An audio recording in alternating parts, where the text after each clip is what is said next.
എന്റെ പ്രിയമുള്ള സഹോദരങ്ങളെ, മഹാനായ നബി മുഹമ്മദ് മുസ്തഫ സ്വല്ലല്ലാഹു അലൈഹി വസല്ലമ തങ്ങൾ അല്ലാഹുവിന്റെ പ്രവാചകന്റെ ഹജ്ജത്തുൽ വിദാഇലെ പ്രഭാഷണമുണ്ടല്ലോ, തന്റെ അവസാന പ്രഭാഷണം അല്ലാഹുവിന്റെ റസൂൽ തന്റെ സ്വഹാബത്തിനോട് അവിടുന്ന് പ്രഭാഷണം നടത്തിയപ്പോ അവിടുന്ന് പറഞ്ഞു, സ്വഹാബ ഇത്തഖുല്ലാഹ ഫിന്നിസാ. അല്ലാഹുവിന്റെ പ്രവാചകൻ തന്റെ അവസാന പ്രഭാഷണത്തിൽ അല്ലാഹുവിന്റെ റസൂൽ 1,00,000 പരം വരുന്ന സ്വഹാബത്തിനോട് അല്ലാഹുവിന്റെ റസൂൽ പറഞ്ഞു, സ്വഹാബ നിങ്ങളുടെ ഭാര്യമാരുടെ വിഷയത്തിൽ നിങ്ങൾ അല്ലാഹുവിനെ സൂക്ഷിക്കണേ, നിങ്ങളുടെ ഭാര്യമാരുടെ വിഷയത്തിൽ നിങ്ങൾ അല്ലാഹുവിനെ സൂക്ഷിക്കണേ. അത് അല്ലാഹു നിങ്ങൾക്ക് നൽകിയിരിക്കുന്ന ഒരു അമാനത്താണ്. നാളെ പടച്ചറപ്പിന്റെ പരലോകത്ത് ഓരോ ഭർത്താവിനോടും തന്റെ ഭാര്യയെ കുറിച്ച് അല്ലാഹു ചോദ്യം ചോദിക്കുമെന്ന് നബി മുഹമ്മദ് മുസ്തഫ സ്വല്ലല്ലാഹു അലൈഹി വസല്ലമ തങ്ങൾ ഓർമ്മപ്പെടുത്തുകയാണ്. എന്നിട്ട് അല്ലാഹുവിന്റെ പ്രവാചകൻ തന്റെ സ്വഹാബത്തിനോട് അവിടുന്ന് പറഞ്ഞു കൊടുത്തു, അലാ ഇന്നലക്കും അലൻ നിസാഇകും ഹഖാ. അല്ലാഹുവിന്റെ റസൂൽ പറഞ്ഞു, ഭാര്യമാർക്ക് ഭർത്താക്കന്മാരോട് പല കടമകളുണ്ട്, അതുപോലെ ഭർത്താക്കന്മാർക്ക് തിരിച്ചു തന്റെ ഭാര്യമാരോട് ഒരുപാട് കടമയുണ്ടെന്ന് അല്ലാഹുവിന്റെ പ്രവാചകൻ അവിടുന്ന് പറയുമ്പോ അല്ലാഹുവിന്റെ പ്രവാചകനോട് ഒരു അനുചരം ചോദിക്കുന്നു, നബിയേ യാ റസൂലല്ലാഹ്, അല്ലാഹുവിന്റെ പ്രവാചകരെ മാ ഹഖ്ഖു സൗജതി അഹദിനാ അലൈഹി. അല്ലാഹുവിന്റെ പ്രവാചകനോട് ചോദിക്കുന്നു, യാ റസൂലല്ലാഹ്, അല്ലാഹുവിന്റെ പ്രവാചകരെ ഒരു ഭർത്താവിന് തന്റെ ഭാര്യയോടുള്ള കടമ എന്താണ് നബിയേ? ഒരു ഭർത്താവിന് തന്റെ ഭാര്യയോടുള്ള കടമ എന്താണ് നബിയേ?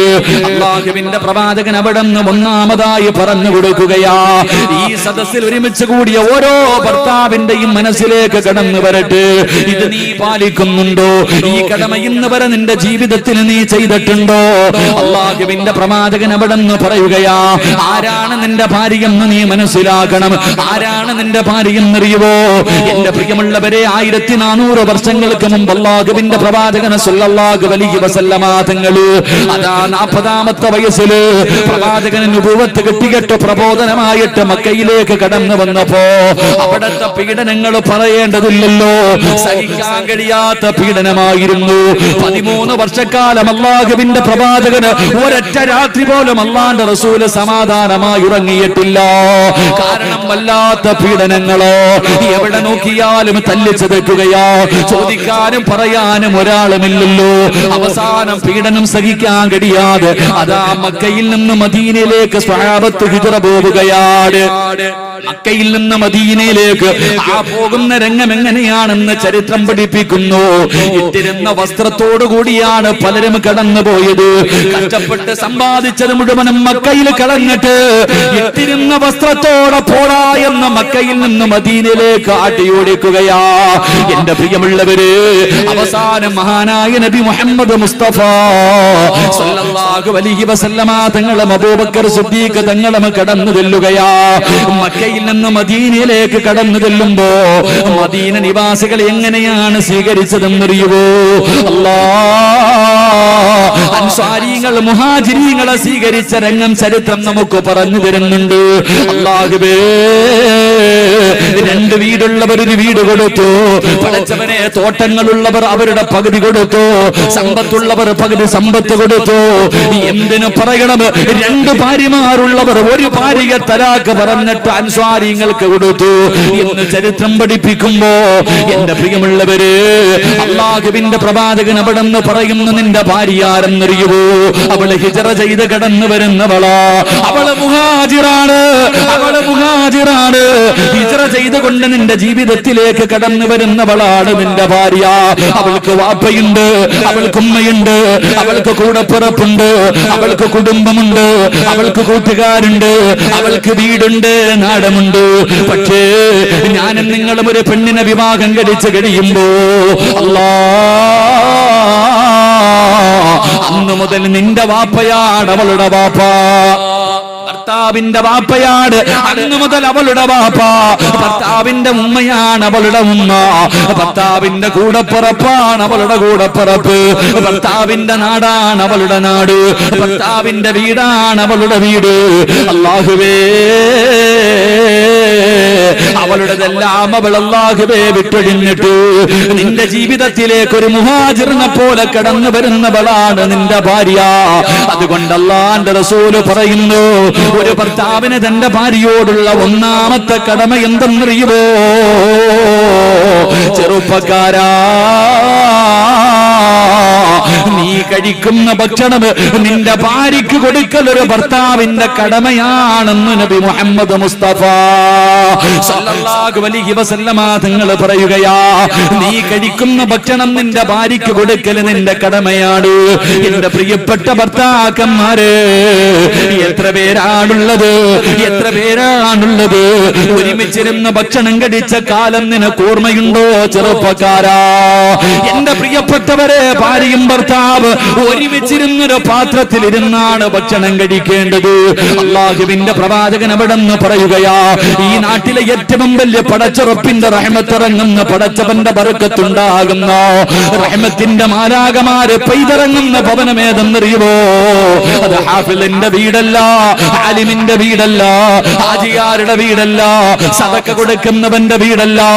അല്ലാഹുവിന്റെ റഹ്മത്തും ബർക്കത്തും ഇറങ്ങുന്ന ഈ നാട്ടിലെ ഏറ്റവും നല്ല ഭവനമേതെന്നറിയോ? സഹാബാ, ഭാര്യയും ഭർത്താവും ഒരുമിച്ചിരുന്ന ഭക്ഷണം കഴിക്കുന്ന ഭവനമാണെന്ന് അഷ്റഫുൽ ഖൽഖ് നബി മുഹമ്മദ് മുസ്തഫ സല്ലല്ലാഹു അലൈഹി വസല്ലമ തങ്ങൾ പറയുമ്പോ, ഏത് വീട്ടിലാ ഭാര്യയും ഭർത്താവും ഒരുമിച്ചിരുന്ന് ഭക്ഷണം കഴിക്കുന്നത്? രാവിലെ മുതൽ വീടിന്റെ അകത്ത് കിടന്ന് കഷ്ടപ്പെടുകയാണ്, വൈകുന്നേര സമയമായി കുളിച്ചൊരുങ്ങിയിട്ട് ഭാര്യതാ കാത്തിരിക്കുകയാണ്. വീട്ടിലുള്ളവർക്ക് മുഴുവനും കഴിക്കാൻ ഭക്ഷണം എടുത്തു വെച്ചു, വീട്ടിലുള്ളവർക്ക് മുഴുവനും ഭക്ഷണം വിളമ്പി വെച്ചു. നിന്റെ വാപ്പയും നിന്റെ ഉമ്മയും നിന്റെ കൂടപ്പുറപ്പും മക്കളുമല്ല ഭക്ഷണം കഴിക്കാതെ നിന്റെ വിളിന്റെ മുന്നിലേക്ക് കടന്നു വന്നു.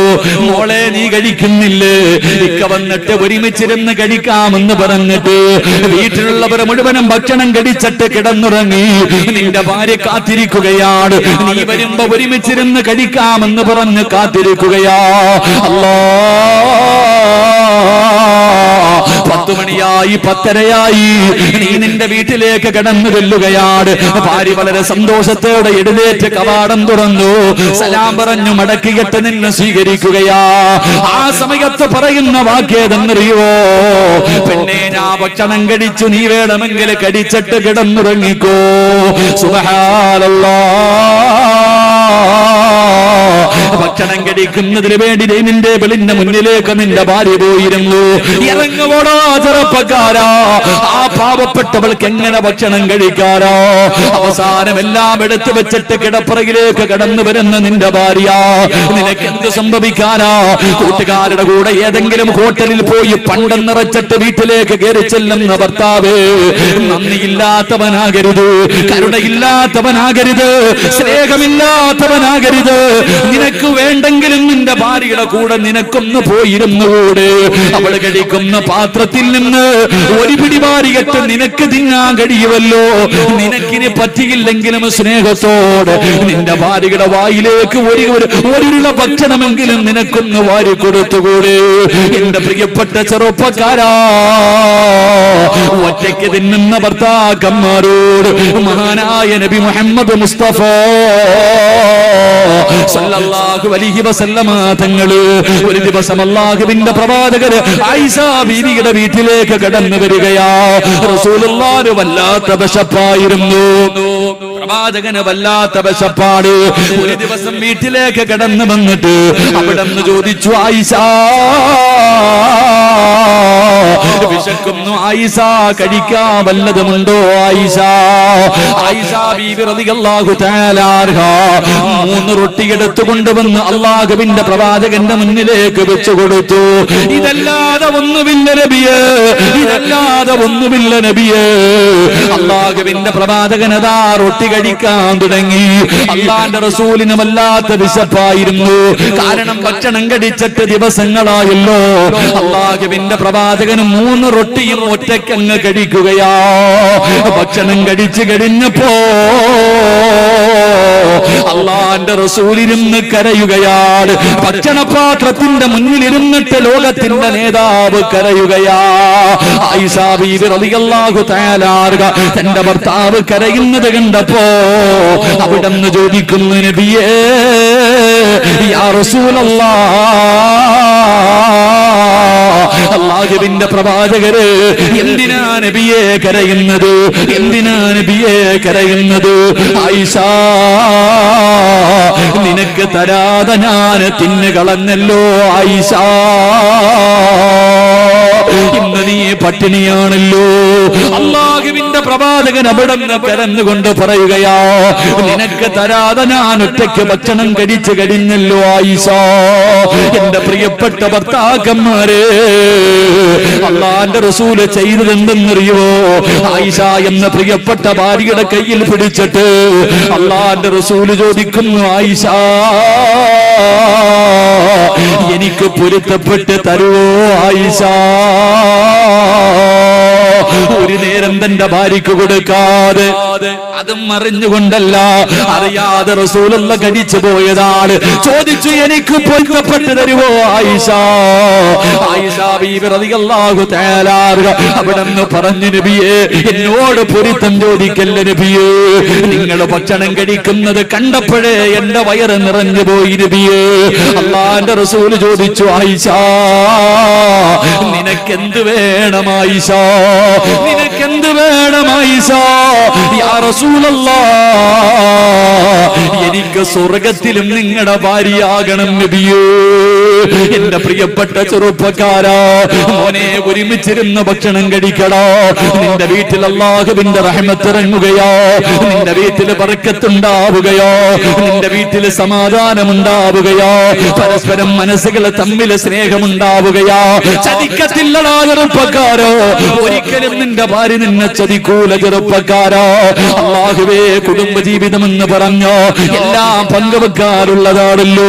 മഹാനായ നബി മുഹമ്മദ് മുസ്തഫ സല്ലല്ലാഹു അലൈഹി വസല്ലമ തങ്ങൾ ആയിഷ ബീവിയുടെ വീട്ടിലിരിക്കുമ്പോ അതാ ഒരു സഹാബി കുറച്ചു പാല് കൊണ്ടുവന്നിട്ട് അല്ലാഹുവിന്റെ റസൂലിന്റെ കയ്യിൽ കൊടുക്കുകയാ. അതാ കുറച്ചു പാല് കൊണ്ടുവന്ന് കൊടുത്തപ്പോ അല്ലാഹുവിന്റെ റസൂല് കുടിക്കാതെ ഭാര്യക്ക് കൊടുത്തു. ആദ്യം കൊടുത്തത് അല്ലാഹുവിന്റെ റസൂല് ഭാര്യക്കാണ്. ആയിഷ ബീവിയുടെ കയ്യിൽ കൊടുത്തിട്ട് പറഞ്ഞു, കുടിക്കാ ആയിഷ, പാല് കുടിക്കാ ആയിഷ. ആയിഷ ബീവി റളിയല്ലാഹു തആല പാല് കുടിക്കുകയാണ്. കുറച്ചു കഴിഞ്ഞിട്ട് പറഞ്ഞു, നബിയേ എനിക്ക് മതി നബിയേ.